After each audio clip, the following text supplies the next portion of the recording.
guy of the next speaker. You're right to go, big guy. So, it is time for our next speaker. Thank God for that, eh? Get that other bloke off. Now, this session is all about taking action, about getting stuff done. And as I mentioned earlier, we are who Google... Correct. We are who Google says we are. So, a quick Google search reveals he could be a 17-year-old Scottish golfer who won the Scottish Boys Open stroke play last year. That sounds awkward. Or he's a productivity expert who loves to share motivational quotes on his Facebook page. The reality is, he is the get stuff done guy. More importantly, he's all about getting the right stuff done so that you can gain back control of your business instead of the other way around. He's advised, get this, over 1,000 small business owners and has a goal to positively influence 1 million. So you're going to add about 130 to that today, Stuart. Ladies and gentlemen, please give a big Port Macquarie welcome to Stuart Goodfellow.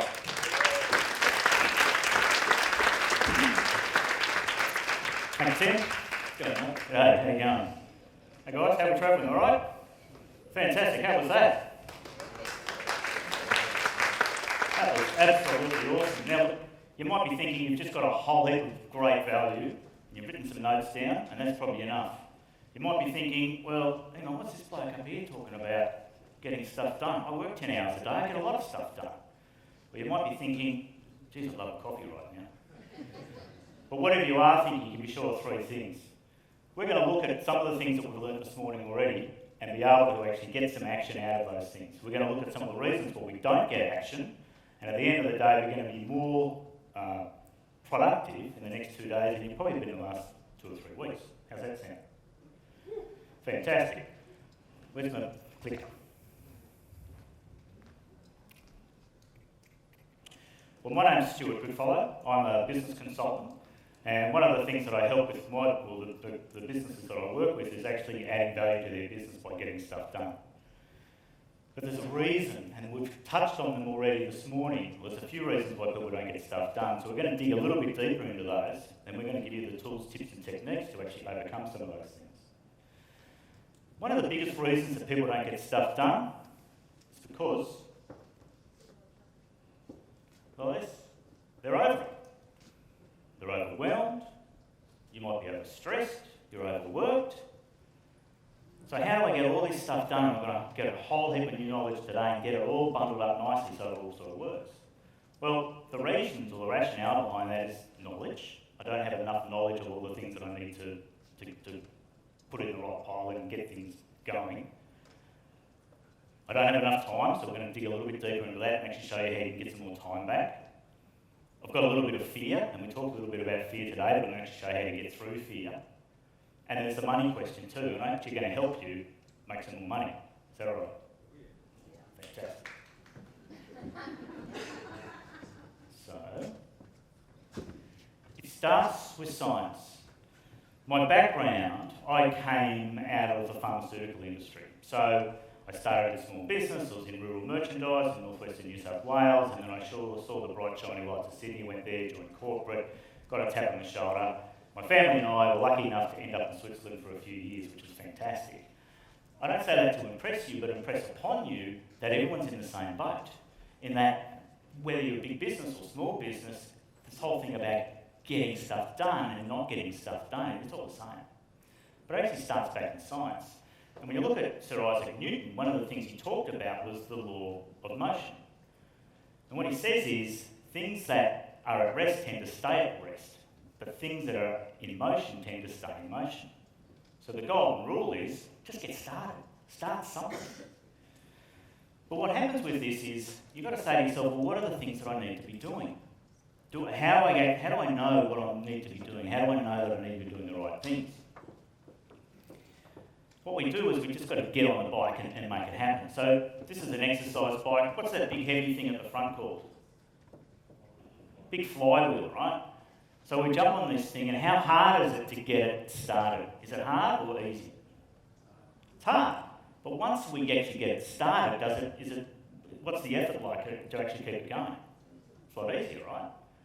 So one of the things we've got to do is just get on the bike. So get on your bike and have a bit of a look and see, how do I get this thing started?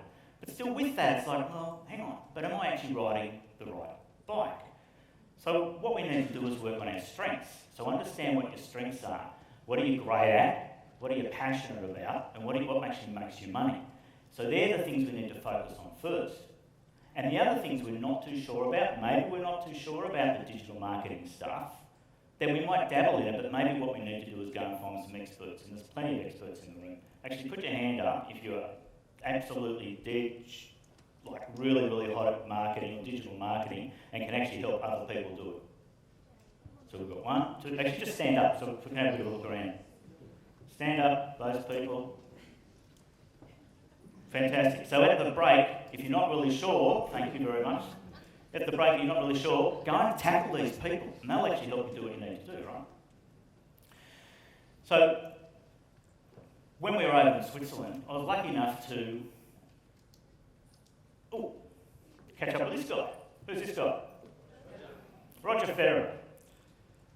The Swiss superstar, but he's, people think of him as probably one of the greatest tennis players in the world. And we can learn a lot from Roger. What's he good at? What's he great at, sorry? What's he great at? Tennis, right? Do you reckon Rog might have a couple of spare Swiss francs floating around somewhere? A few odd dollars? What do you think he's like at accounting or financial planning? Not so good. What does he practice most? Practices mostly tennis. So he's great at focusing on the things that he's really good at, and he needs to know something about the other areas, but he's not an expert at it, so he doesn't go and dabble in that space, right? So he creates motion around being great at tennis. So what are you creating motion around about being in your business?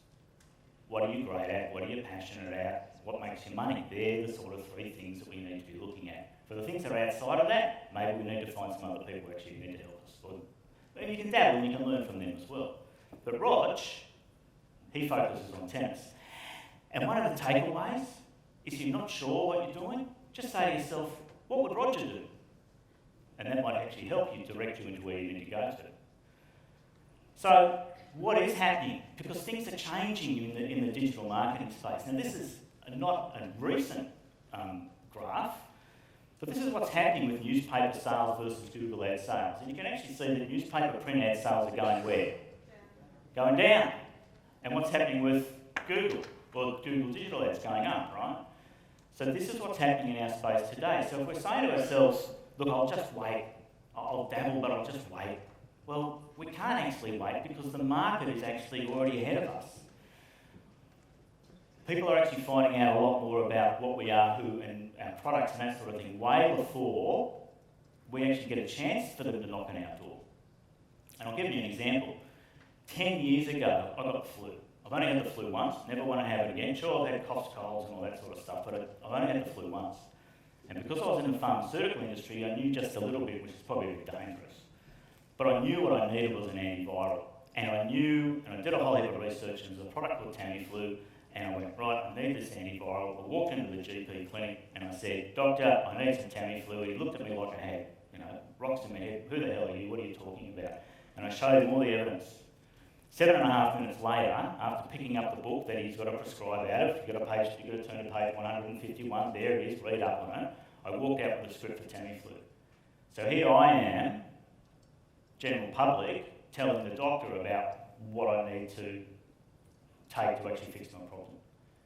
And the same goes whether you're buying a new car or buying a new fridge or a dishwasher or something like that. Pretty well, there's an impression something happens to actually motivate us to actually go and look for something. The car's broken down, the fridge blew up, whatever. You typically look online. So, as well as all these ads that are happening here, there's a hell of a lot more searches that are going on as well, right?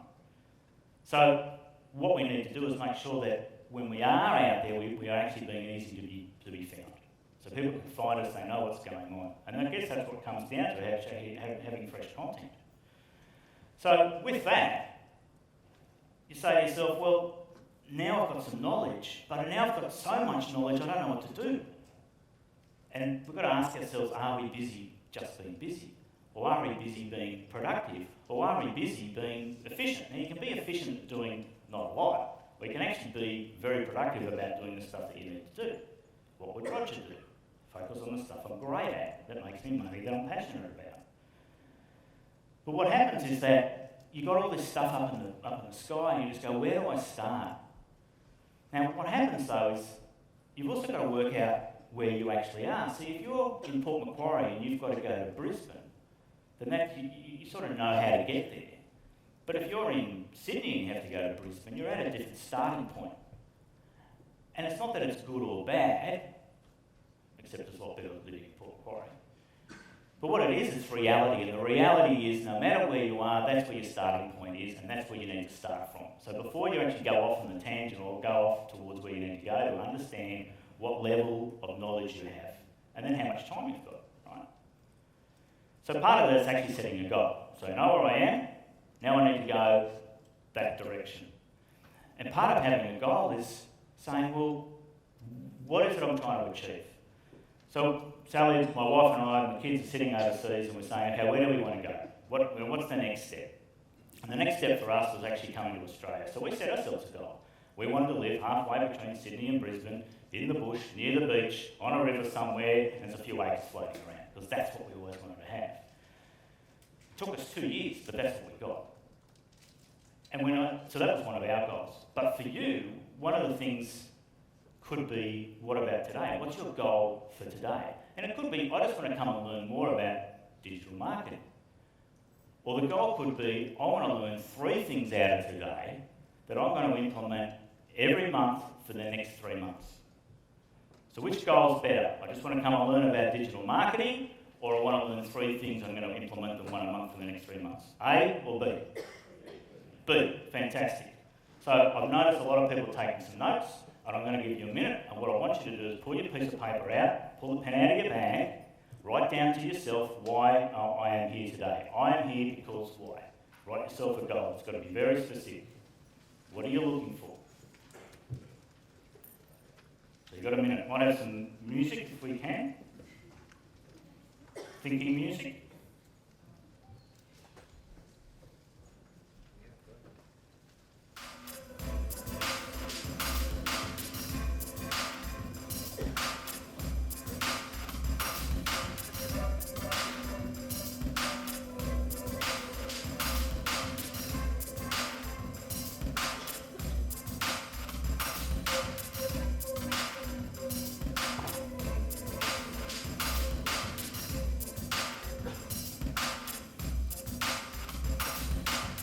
Righto, 15 seconds.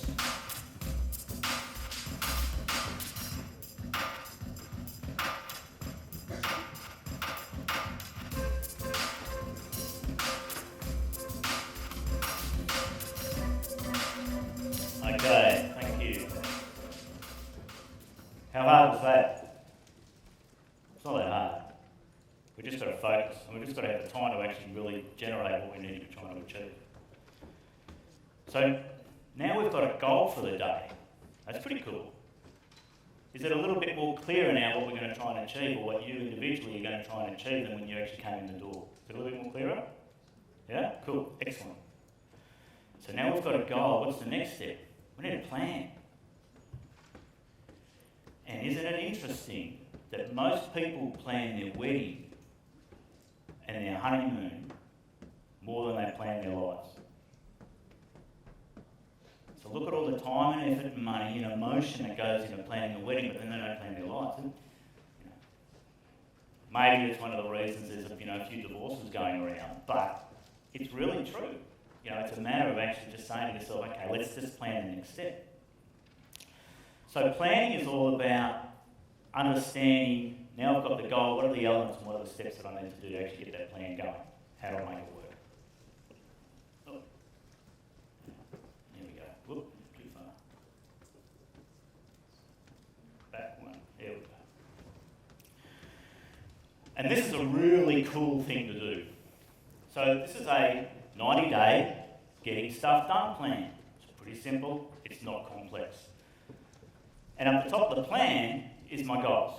So, or your goals. What are the goals that I need to achieve over the year or the next 90 days?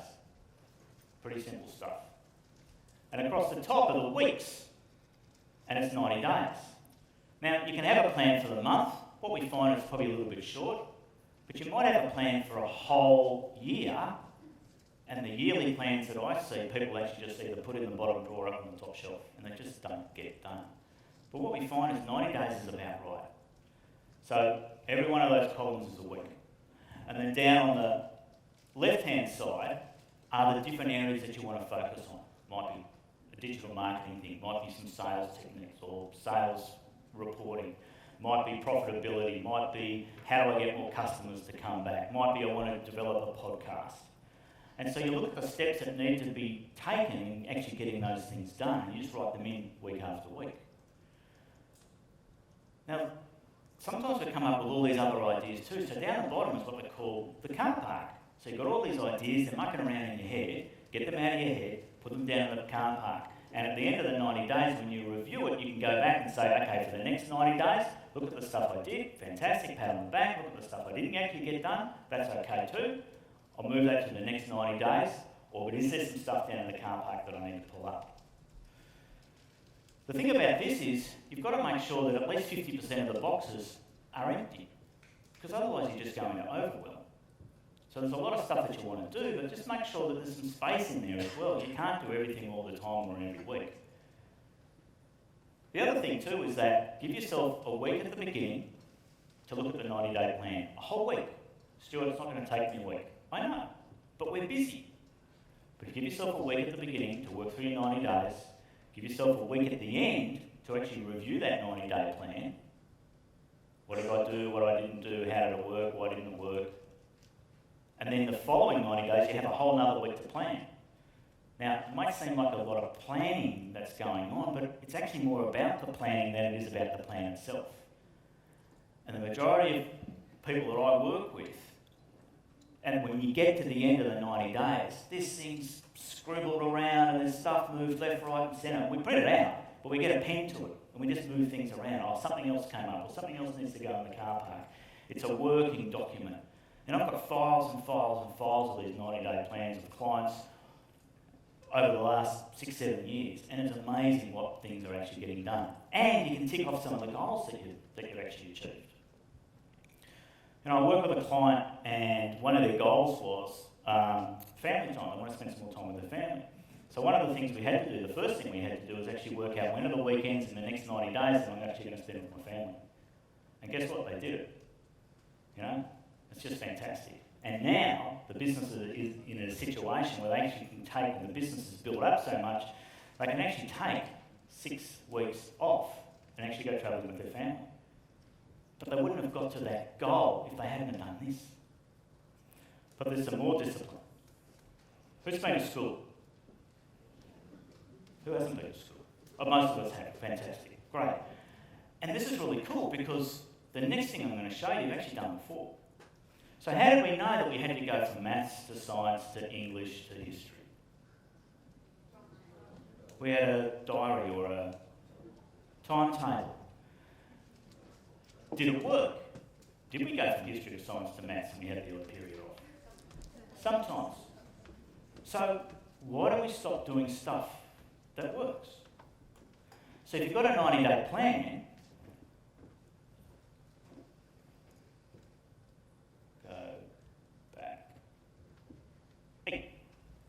if we have a 90-day plan, why don't we get a default diary?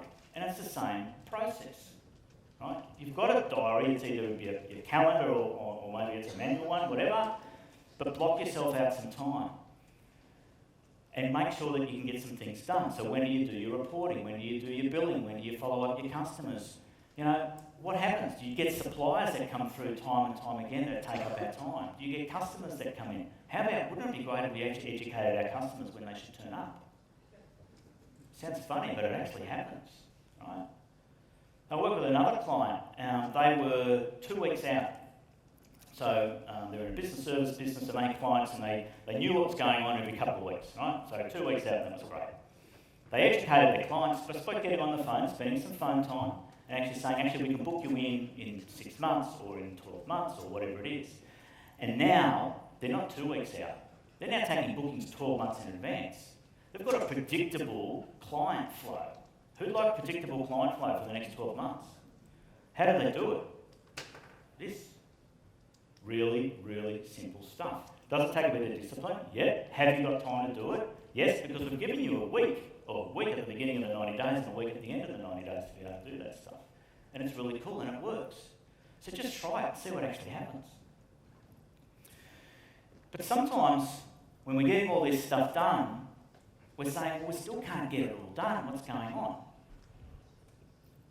Well, there's a principle called the Pareto principle. The 80-20 rule. Has anyone heard of the 80-20 rule? Yeah, the 80-20 rule. And it works with project management and time management as well. And the 80-20 rule basically says you're going to get 80% of your productivity done in 20% of the time. Or 80% of your customers are only going to generate about 20% of your products or your income. Well, the other way around is that 80% of your income comes from 20% of your customers. And if you're not sure about that, do the sums. Has anyone actually done the sums where the 80-20 rule works in their business? Yep, a few people. Does it work? Is it true? Yeah, it is true. We look at Port Macquarie. Port Macquarie, we've got about 6,500 businesses in Port Macquarie. That's a lot, right? But of the 6,500 businesses that we've got in Port Macquarie, around 78% of the GDP, the sales that we have, actually come from 20% of the businesses in Port Macquarie. It's really cool. And around 80% of the employees are actually employed by only 20% of the businesses. So it's true here in our backyard. So sit down and have a good look at that. So when you're actually not getting some things done, it might be because we're just polishing it so much. Whereas we actually went back and had a look at the time we spent doing that project, you probably got 80% of it done in the first 20% of the time. You know, you've just done a video of yourselves. I mean, that's just fantastic, right? How much polishing do you need to do now? Because that's more than 80% of the product, right? You just got to do a little bit of polishing and you can put it up. Maybe you don't need to do any polishing at all. Beautiful, get it done. So that's all about, you know, there's some tools and tips and techniques to actually get yourself some time back, and it's pretty easy to do that, right? But Stuart, what if it doesn't work? We talked a little bit about fear. So the question is, if you jumped into doing some of these things or jumped into some digital marketing, what would you be fearful of? Are you going to die? Probably not. Probably embarrassment. That's right. Your reputation. So we're fearful of some of that stuff, right? So the question I ask is, what would Roger do? Focus on the stuff you're really good at. Did somebody help you to do the stuff that you're not so good at? But unless you're a child about to go down the roller coaster first time ever, you're not going to die. Me, my wife, Jenna on the right, Thomas on the left. They think they're going to die. There's no one from Docs here, is there? And it's really cool, right? Because they had no way knowing what was going on, but they jumped in. You know, they got on that bike and they started the effort and made it happen, right? Now, Jenna didn't talk to me for the rest of the day. Thomas wanted to go again. Now, they were 5 and 7 at that stage. We overheard, it was great fun. Oh, that was the first car too, right? So like the first car of the roller coaster, right? If you're going to do it, you might as well do it, right? Do it right. But what happened was, it's all about stretching yourself. So fear is about stretching. So stretching is like a spring, right? And when you pull a string apart, what happens when you let it go? It goes back. What happens if you keep stretching and you overstretch it? Where does it go then? It doesn't come back to the original part, it actually comes back to here. Right? So you've learned something, you've used your time well, and you've actually overcome your fears and made it happen. So if we can stretch ourselves and you're not going to die, it's going to be okay. Alright. Now, that's after 80. I mean, our kids are now roller coaster junkies, right? So about 80 roller coasters later, they're doing this sort of stuff. Amazing. Amazing what you can learn from kids, right? Okay. Stuart, great. I've got some knowledge, I know what I need to do, I've got some time up my sleeve, that's fantastic. I can overcome some fears, I can step in and make it all happen, but I haven't got any money. Well, how do you get the money? Well, and what's it going to cost me? So the other question is, what's it going to cost you if we don't do it? We know what's happening in the digital marketing field, but if I actually don't do this, what is it going to cost me? And my competitors are doing, so what's it going to cost me? And a new competitor, new startups coming through and they're doing it, what's it going to cost me? And they're putting they know what they're good at, and they're putting some other resources around that, but what's it going to cost me? So ask yourself, what's it going to cost you? The second thing is find the money, and the money's actually there in your business. Increase your prices. That's pretty cool. Who's increased their prices in the last 12 months? Who needs to increase their prices again? Okay, so let's do that. Because, isn't it interesting when you increase the prices? Well, has anyone had an increase of prices of 20% in the last 12 months? A couple of people, right? And I would say that, did that actually have a change in the business? Did you lose your business overnight because you increased your prices? No. They don't notice. They love you. Increase your prices. Chip it up, write it down in your goal. Increase my prices first week back. The second thing is make sure your advertising money is spent well. And what I mean by that is test and measure your advertising.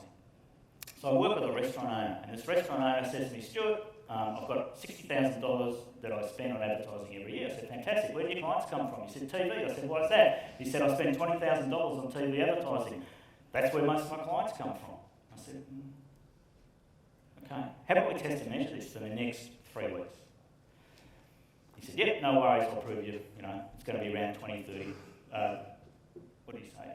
20%, 30%. So it's going to be 30, 40% of my clients are going to come out of TV. We did it. 3 weeks later, he came back, and you know what he said? 3%. He said 3% of his sales came out of TV. And he felt really bad. I said, you're actually going to feel a lot worse. He said, why is that? I said, how many years have you been doing this? He said, 5 years. So he's blown $100,000 in the last 5 years. So test and measure advertising, and then work out. It's like, okay, what works? And what we did with him is we moved some of the business, some of the marketing funds here into areas that we actually found out what did work, and we stopped doing the stuff that didn't, right? Including things like digital marketing. So I could actually do that. Okay, so that's a bit about money. Last thing, bacon and eggs. What's that got to do with digital marketing? It's about being committed and just being involved. A hen, a chicken, she's sort of involved. She participated. A pig, they're committed with their bacon and eggs. So what I'm going to leave you with is the key lessons for today is really about, okay, we've got a bit of knowledge now. We've built a little bit of stuff, some things around time and how to actually get some stuff done. We think we can overcome the fears and we're not going to die, it's going to be okay, right? And we can probably find a little bit of money to do this as well. The last thing is actually to get some accountability. And the accountability is about taking a step forward, sharing some of your goals with somebody next to you, or find somebody in the audience or even at morning tea to say, this is what I'm going to do in the next 90 days. These are the 3 things that I'm going to do. Is that okay? Can we actually find somebody in the audience to share those ideas with?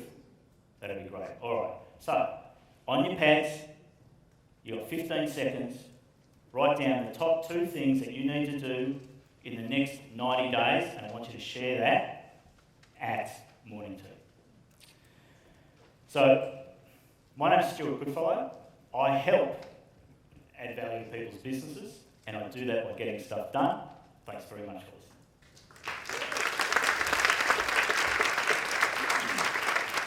Thank you very much, Stuart. Tim, love getting stuff done, love getting the right stuff done, and your point about accountability groups, spot on. Everyone partnering up, because you're going to walk out with so many ideas here from today, and it's like, well, which ones should they prioritise? So is that a good start? Let's start at the top. And would you prioritise based on what feels the easiest, what feels right, what's the cheapest? What are you great at? What are you passionate about? What's going to make you the most amount of money? Oh, there's three things. Hey, start with money. And finding a partner, not just today, but for ongoing would be a kind of good thing. Absolutely. How's that going? Kind of phone call once a day? Yep, and that's all part of the deal. So we can talk now, swap business cards, and agree in a month's time, or whatever it is, this is where we're going to catch up again. Love it. Thank you, mate. Stuart Goodfellow, ladies and gentlemen. Digital Marketing Day Out, Sports Chamber. You having fun yet? Hungry?